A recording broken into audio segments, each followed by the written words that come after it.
So, one of the most profound tools that I found along my healing journey, and I was about a year into one of my cycles as a part of this tool that I'm going to introduce you to. So, if you've seen one of my other videos, and I'll link it wherever up here, is to what I do when I read soul contracts. That's what I'm talking about today. Is soul contracts are it's this very powerful tool that I was introduced to kind of in a very unique way. But the work was written in a book format by Nicholas David Nagin, and it was a piece of literature that came across uh, my purview kind of during right before 2020, a little bit prior to that. And I had seen a colleague of mine actually do a TikTok video. It was really early on in TikTok. And I was like, what the heck is she doing? Like, I was very confused because the frame in which I knew her in life was very different than that. And I was like, oh my gosh, she's having like this really cool experience. And I want to learn more about what she's doing because it was very like connective and her energy was very different. And I was almost in a way like mesmerized by the transformation that she had been going through. And I was really like, wow, I want to understand this. And so she talked about the work of Nicholas, and I was like, oh, I got to go get this book. So that's what I did. I went out and I ran and got the book, and I read it from cover to cover pretty much in like 24 hours. And because I was so curious about what she was talking about.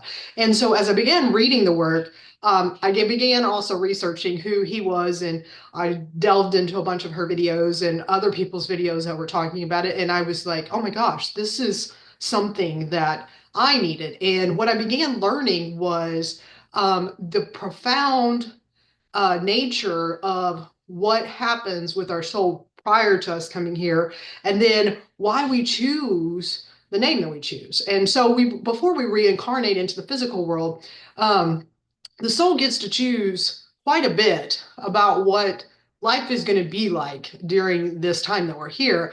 It includes selecting our parents. I know that may be hard for some people to hear. The people that we'll encounter, karmic connections, those types of things, the lessons that we're going to learn, and ultimately our soul purpose, which is why most people want to have their soul contract read. But what most people don't realize is we also choose our name. And so, why does the soul choose the name that we have at birth? And why does sometimes those frequencies seem so important? Because they are. The soul chose those sound frequencies because they are extremely powerful, and it's creating the reality that the soul chose. So think of like sound healing and how that frequency of sound can influence matter. And in the same way, that's exactly what our birth name does for us. It kind of encodes those life lessons, those challenges, and those purposes that our soul has chosen for this lifetime. So when I began reading, and I was kind of like, oh my gosh, this is like how I came here to be, and this is what my soul wanted to journey and do.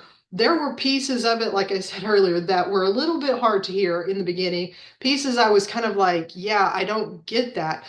But the more that I began to uncover and listen to Nicholas's work and listen to my friend's work, the more I understood like about my karma, about my talents, about my soul work, the things that I was here to do, the gifts that I had, the challenges that I was going to face, the life lessons that my soul wanted to learn. And so I kind of came to these crossroads of really seeking answers. Like I needed to understand at a soul level what was going on with my life and why I was here and the things that I needed to do.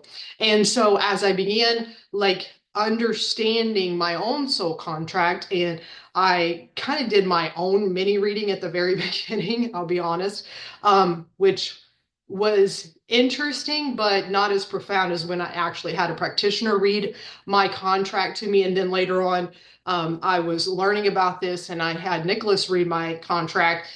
The amount of things that came out of that, those readings that helped me unlock certain things in my life, especially the karma. So we constantly think of karma as negative things, but it's really our soul's life lessons, and some of them are hard. I'm not gonna lie about that. But many of us, once we see those things and we're like, oh, this is why this keeps happening, and I can do something about it, then it is almost this like powerful freeing um, mechanism that happens within us that we go, our soul kind of lights up. At least this is what happened to me. My soul kind of lit up, and I was like, oh my gosh, I've got this. Like, this is what I was designed for. This is what I was sent here for. This is the experience I was supposed to have, good, bad, and ugly, and many of them very pretty and profound. And so even in the not so good parts of it, like once I learned to think about them and reframe them in a different way, it became so much more powerful to me and to my experience. And so for many people, when they hear about soul contracts, they're kind of, like not really sure about, should I do this? Should I not do it? For me, it was one of those like, heck yeah moments when I connected with it for the first time. And it's been a heck yeah moment ever since.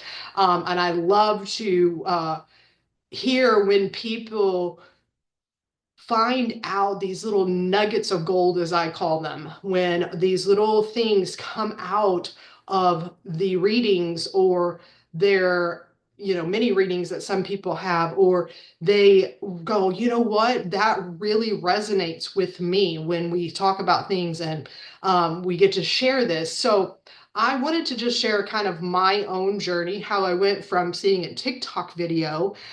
So I have to thank my dear friend. I'm not going to say her name on here because I didn't ask her for permission, but my dear friend who shared that and has profoundly impacted so many lives because she did share that.